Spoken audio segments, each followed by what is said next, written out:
पिछली बार तो आप चुनाव हार गए थे, तो क्या लग रहा है कि आरजेडी फिर से आप पर विश्वास करेगी इसमें? बीपीएससी छात्र पिट रहे हैं पटना में। बीपीएससी छात्र पिट रहे हैं तो उसमें बताइए तेजस्वी प्रसाद यादव जी क्या कर सकते हैं? पूरे कोठी में कोई रोजगार के अवसर हो, कोई कारखाना लग जाए। हम लोग एक तरह से नए भी थे और कुछ रूठों को मना नहीं पाए। अच्छा, और कुछ अपनों ने धोखा दिया। अपनों ने धोखा दिया। आप पासवान जी भी कहे हैं कि हम डायरेक्ट नीतीश कुमार जी से बात करेंगे। देखिए, चिराग पासवान जी की बात मत किया कीजिए। बिहार विधानसभा चुनाव को लेकर सरगर्मियां तेज हो गई है। सारे नेता मंत्री जो है क्षेत्र में भ्रमण करना स्टार्ट कर दिए हैं। इसी क्रम में आज हम मौजूद है गोरियाकोठी विधानसभा में। हमारे साथ आरजेडी लीडर हन्नी वर्मा जी है। पिछली बार इनकी माताजी चुनाव लड़ी थी, लेकिन कहां चूक हो गई थी कि चुनाव हारना पड़ा। इस बार क्या इनका मूड मिजाज है, तमाम मुद्दा पे बातचीत करने के लिए हमारे साथ मौजूद है। बात करेंगे और जानने की कोशिश करेंगे। सबसे पहले बिहारी प्रतिभा में आपका बहुत बहुत स्वागत है सर। मैं विवेक वर्मा और हन्नी वर्मा आपके सभी दर्शकों को हार्दिक अभिनंदन करता हूं। बोलिए मैडम। पिछली बार आपकी माताजी चुनाव लड़ी थी, इस बार क्या मूड मिजाज है आप लोगों का? नहीं, मूड मिजाज तो हमेशा हम लोग का लड़ने का ही रहता है। और गरीब, दलित, शोषित, वंचित, किसान, छात्र, नौजवान, इन लोगों की लड़ाई तो हम लोग शुरू से लड़ते रहे हैं। जी, तो इसमें मूड मिजाज का तो कोई बात ही नहीं है। मतलब इस बार भी लड़ना है, क्लियर हो गया। बिल्कुल। कुछ पार्टी से अनबन चल रहा था बीच में, नहीं, कोई अनबन नहीं था। ऐसा सुर्खियों से खबर निकल कर आई थी कि अनबन है। हनी वर्मा जी दूर दूर तक नजर नहीं आ रहे थे बहुत सारे प्रोग्राम में। नहीं, कोई अनबन नहीं था। हम्म। और हम लोग सब लोग ठीक हैं, साथ में हैं। तेजस्वी यादव जी भी आए थे माई बहन मान योजना को लेकर। 2500 रुपया जो दावा कर रहे हैं, घूम रहे हैं, इसको लेकर प्रचार प्रसार कर रहे हैं। महिलाओं को भी एक तरीके से कहा जा रहा है कि महिलाओं को जागरूक कर रहे हैं, खास करके महिलाओं से मिल रहे हैं। तो ये जो उनका योजना है माई बहन मान योजना, ये सिर्फ किन किन महिलाओं को मिलेगा या सारी महिलाओं को मिलेगा? ऐसा कहा जा रहा है, लोग कह रहे हैं कि सबको नहीं मिलेगा। तेजस्वी जी आए नहीं थे। तेजस्वी जी पूरे बिहार में कार्यकर्ता दर्शन के माध्यम से हर जिले में जा रहे हैं और वहाँ पर कार्यकर्ताओं को बुलाकर संबोधित कर रहे हैं। जी। और उनकी जो 5 योजनाएं हैं, माई बहन मान योजना, वृद्धा पेंशन 400 की जगह 1500 की करने की योजना, 200 यूनिट फ्री योजना, और इस तरह की तमाम जो योजनाएं हैं, छात्रवृत्ति योजना, इस तरह की तमाम योजनाओं को वो लोगों को बता रहे हैं कि हम ये वादा करेंगे और जो वादा करेंगे उसको हम लोग निभाएंगे। अच्छा हनी जी, ये बताइए कि पिछली बार कहाँ चूक हो गई थी कि आप चुनाव हार गए थे? इस बार क्या कुछ अलग करेंगे सीट निकालने के लिए? पिछली बार हम लोग एक तरह से नए भी थे और कुछ रूठों को मना नहीं पाए। अच्छा, और कुछ अपनों ने धोखा दिया। अपनों ने धोखा दिया। अच्छा, इस बार मना लेंगे उन लोगों को जो लोग रूठे थे? नहीं, पिछले 4 सालों से तो मैं सब काम छोड़ के लोगों के बीच में ही हूँ। अच्छा। और ऐसा कोई साल नहीं बीता जिसमें हम लोगों ने चुनाव नहीं लड़ा। मुखिया का चुनाव हो, प्रमुख का चुनाव हो, अविश्वास हो, लोकसभा हो, एमएलसी का चुनाव हो, हर चुनाव में हर जगह हम लोग उपलब्ध हैं। आज के डेट में हमारे 5 ब्लॉक में अपने प्रमुख हैं। जी जी। तो हम लोग हैं। अच्छा, ऐसा कहा जा रहा है कि गोरियाकोठी जो क्षेत्र है वो ज़्यादा यहाँ पे संख्या राजपूतों की है, भूमिहारों की है, और आप कुशवाहा समाज से आते हैं। तो आपको क्या लग रहा है कि राजपूतों को वोट मिलेगा आपको और भूमिहारों का वोट मिलेगा आपको?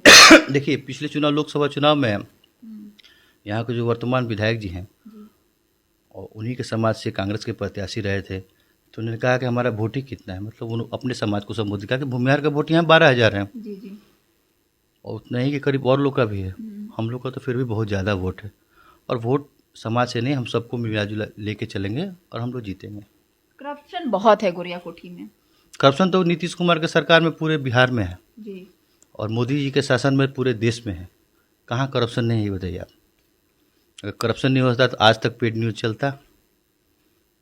गोदी मीडिया का जो ये शब्द का जन्म हुआ, ये तो करप्शन में ना जन्म हुआ। तो इस बार जो लोग भी कंफ्यूजन में थे कि हनी वर्मा चुनाव लड़ेंगे या नहीं लड़ेंगे, तो आप क्लियर कर दिए कि चुनाव लड़ेंगे ही लड़ेंगे 110%।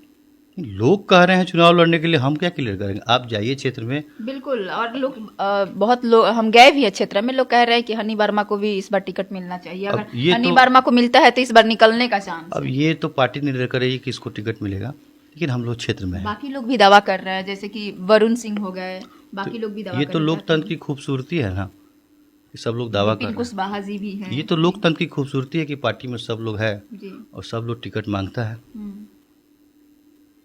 तो तो पिछली बार तो आप चुनाव हार गए थे, तो क्या लग रहा है कि आरजेडी फिर से आप पर विश्वास करेगी इस बार? बिल्कुल करेगी, क्योंकि सर्वे होगा, हम लोगों के बीच में है, अच्छा परफॉर्मेंस रहा है, तो ज़रूर भरोसा करेगी। क्या कुछ अलग करेंगे गोरिया कोठी में जो अभी तक नहीं हुआ है? देखिए, वादों पे तो नहीं कुछ जाएंगे, लेकिन अलग तो बहुत कुछ होगा। क्या मतलब अब मेरा दिमाग में क्या चल रहा है कि मतलब अगर जनता आप पे भरोसा करती है तो पहली काम क्या करेंगे आप अगर चुनाव जीतते हैं? तो कुछ माइंड में चल रहा होगा ना कि गोरिया कोठी में सबसे पहले ये काम करेंगे हम। गोरिया कोठी में सबसे पहले ये काम माइंड में चल रहा है, ऐसा कुछ भी नहीं है। और जो ये बातें बोलते हैं सब झूठ बोलते हैं। चुनाव लड़ने के बाद हमारी सरकार बनेगी जी। तो हमारे नेता आदरणीय तेजस्वी प्रसाद यादव जी जो ने कहा है कि महिला सम्मान में महिलाओं को 2500 रुपया हर महीने दिया जाएगा। वो पैसा इसलिए दिया जाएगा ताकि वो अपने बच्चों का भरण पोषण के साथ साथ जो सक्षम है वो अपने बच्चों को उच्च शिक्षा देंगी, बेहतर जीवन के लिए देंगी।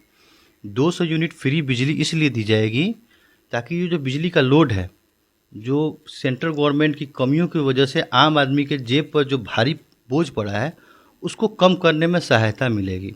जो 400 रुपये वृद्धा पेंशन को 1500 रुपये करने की योजना है, महंगाई को देखते हुए करने की योजना है। लेकिन विपक्ष वाले तो कह रहे हैं कि कहाँ से आएंगे इतने पैसे, पूरा शेड्यूल ही खराब हो जाएगा, इसका कोई मायने नहीं रखता है। नहीं, हम लोग तो ये भी कह रहे हैं कि सिलेंडर 500 रुपया प्रति सिलेंडर देंगे। तो इन सभी योजनाओं से गरीबों का जेब हल्का होगा। मतलब हल्का मतलब पैसा हम, जैसे ये हमारी जो मंत्री हैं, जी जी। अब उनका तो नाम जीएसटी मंत्रालय रख दिया गया है, जो शिक्षा से किताब कॉपी से लेकर कफन तक में जीएसटी वसूलती हैं। तो उनके द्वारा जो बोझ दिया गया है आम गरीब के ऊपर, उसको हम लोग कम करने का प्रयास करेंगे। और कम करने का प्रयास करने से उनको जो बेहतर जीवन जीने का मौका मिलेगा, उसके लिए करना है सब। लेकिन सर ये तेजस्वी यादव का जो माई महिमान योजना है, वो तो विपक्ष वाले कह रहे हैं कि इससे बिहार का बजट ही खराब हो जाएगा, इसमें तेजस्वी यादव के पास और कुछ नहीं है। और महिला सशक्तिकरण को लेकर नीतीश कुमार जी ने 2005 में सरकार बनाई थी, तो क्या लग रहा है कि तेजस्वी यादव जी जो माई बहिमान योजना है, इस पे महिलाएं भरोसा करेंगी तो सरकार बनेगी? आप देखिए, अब प्रत्यक्ष को क्या प्रमाण देना, लोगों ने धोखा खाया है 15 लाख रुपए से, जी जी। लोगों ने धोखा खाया है बढ़ती महंगाई को कम करने से, किसानों ने धोखा खाया है कि आमदनी दुगुनी करने की वजह से। तो ये धोखी खाए जनता है। और तेजस्वी प्रसाद यादव जी ने जो रोजगार देने की बात की थी, अपने 18 महीने के कार्यकाल में उन्होंने दिया भी, क्योंकि पूरा मौका नहीं मिला और मंत्रालय बस ही साथ में था, तो जितना बेहतर हो सका उन्होंने किया। और बाकी लोगों ने सिर्फ जुमलेबाजी की और बाद में उनके मंत्री भी कह दिए, जो उनके अध्यक्ष थे वो भी कह दिए, तो जुमला है। और हम लोगों ने तो, नीतीश कुमार जी तो कहते हैं कि हम दिए हैं नौकरी, वो कैसे उप मुख्यमंत्री कैसे नौकरी दे दिए? हाँ, तो चूंकि मंत्रालय उनके पास था, मंत्रालय जिसके पास था, वैकेंसी तो वही निकालेगा ना। तो जिसके पास मंत्रालय था उसने वैकेंसी निकाला। तेजस्वी यादव जी अभी माई बहन मान योजना कह ले या जनसंपर्क यात्रा कह रहे हैं, यात्राएं पे पूरे बिहार में भ्रमण कर रहे हैं। नीतीश कुमार जी भी प्रगति यात्रा पे हैं, लेकिन बीपीएससी छात्र पिट रहे हैं पटना में। बीपीएससी छात्र पिट रहे हैं, तो उसमें बताइए तेजस्वी प्रसाद यादव जी क्या कर सकते हैं? आवाज तो उठा सकते हैं ना सर? किस तरीके से? किस तरीके से नहीं उठाएंगे? बताइए। युवाओं के नेता हैं, अपने आप को कहते हैं युवाओं के नेता हैं। युवा का क्या हाल है? लगभग 1.5-2 महीना होने वाला है, 1.5-2 महीने से बैठे हैं पटना में। जो बीपीएससी के छात्र मिलने भी गए थे, मिलने के बाद से उन्होंने वीडियो कॉल बात भी किया था, लेकिन उसके बाद से कोई स्टेटमेंट नहीं आ रहा है। आश्वासन भी दिया था, आश्वासन भी दिया था। आश्वासन भी दिया था। तो जितना उनसे हो पा रहा है वो कर रहे हैं, ऐसा तो नहीं है कि नहीं कर रहे हैं। लेकिन फिर से आपको नहीं लगता कि आवाज उठाना चाहिए, री एग्जाम होना चाहिए? एग्जाम तो ये होना चाहिए। जी। अब ये मामला कोर्ट में गया है, तो कोर्ट का कोई माननीय न्यायालय का कोई अभी आदेश हाल ही नहीं। फिलहाल में फिर से वो लोग गए हुए थे नीतीश कुमार से बात करने, तो लाठीचार्ज हुआ है फिर से। बहुत सारे छात्र हैं जो जेल भी गए हुए हैं। जब तक माननीय न्यायालय का कोई फैसला नहीं आता है, उसमें कुछ टीका टिप्पणी करना ठीक नहीं है। चिराग पासवान जी भी कहे हैं कि हम डायरेक्ट नीतीश कुमार जी से बात करेंगे। देखिए, चिराग पासवान जी की बात मत किया कीजिए। चिराग पासवान जी उस परिवार से आते हैं, युवाओं के नेता हैं। नहीं, वो तब तक थे जब तक वो किसी का हनुमान नहीं हुए थे। यही जब आरक्षण का मैटर चल रहा था, कब मंडल आयोग आया था, तो उनके पिताजी इकलौते नेता थे जो जाकर दिल्ली में पहला जंतर मंतर पर बैठ कर धरना देने वाले थे कि मंडल कमीशन लागू करो वरना कुर्सी खाली करो। आपको याद नहीं होगा, हम लोग उस समय उसका हम लोग सब लोग बच्चे होंगे, लेकिन वो इकलौते नेता थे और तब तक थे जब तक उनके पुत्र किसी व्यक्ति विशेष के हनुमान नहीं हो गए थे। जी। तो आप जिनकी बात कर रहे हैं उनकी कोई विचारधारा ही नहीं है, मतलब उनका कोई विचारधारा कोई नहीं है। विचारधारा। मंत्री हैं वो अभी। हाँ, मंत्री हैं, सरकार में है। सरकार में है। आज इस्तीफा दें, रिजाइन दें, बोले कि बीपीएससी छात्रों का कोई निर्णय नहीं होगा तो हम सरकार में नहीं बोले रहेंगे। कि मुख्यमंत्री से बात करेंगे हम क्यों बात करेंगे? री एग्जाम के लिए। क्यों बात करेंगे? धरना पे बैठ जाएं पटना में, एग्ज़ाम हो जाएगा। बीजेपी पार्टी से चाहे जदयू पार्टी से ये एनडीए अलायंस से कोई भी आकर धरने पे बैठ जाए छात्रों के साथ, तो क्या आपको लगता है सरकार नहीं झुकेगी? आपके नेताजी ने कहा है कि विजय सिन्हा जो है वो लोल उप मुख्यमंत्री हैं। विजय सिन्हा जी की बात मत कीजिए। वो मान लीजिए 41 एक सेकेंड, पुण्यतिथि में गए हुए थे नीतीश कुमार जी, उन्होंने ताली बजाया तो वीडियो तो वायरल हो गया और साथ में बगल में विजय सिन्हा जी खड़े थे, वो भी ताली बजाने का स्टार्ट कर ही रहे थे, तब तक नीतीश कुमार जी रुक गए तो शायद वो भी रुक गए। तो आपके नेताजी का स्टेटमेंट आया है इस पे आप आम पब्लिक से पूछिए कि शोक में ताली बजाते हैं या कह रहे हैं कि दिमागी हालत ठीक नहीं है। इसके बारे में तो बिहार की जनता बताएगी, हम इस पर कुछ नहीं कर सकते। तो जामो में क्या गोरिया कोठी में क्या आप बदलाव चाहते हैं? किस रूप में गोरिया कोठी को देखना चाहते हैं आप?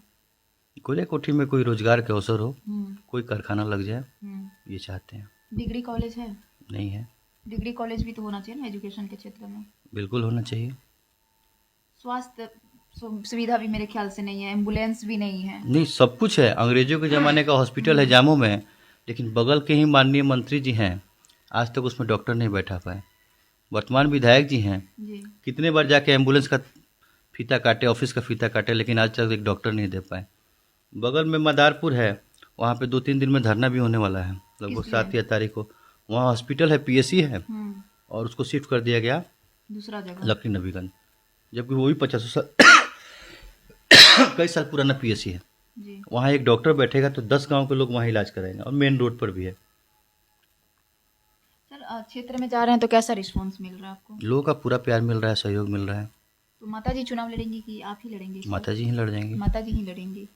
ठीक है, बहुत बहुत शुक्रिया। तो हमारे साथ अभी हनी वर्मा जी थे, आरजेडी से लीडर हैं, और आपको बता दें कि इस बार भी इनके माताजी कहे या इनको कह ले, इस बार भाग्य आजमाएंगे और गोरिया कोठी की जनता कितना इन पे भरोसा करेगी।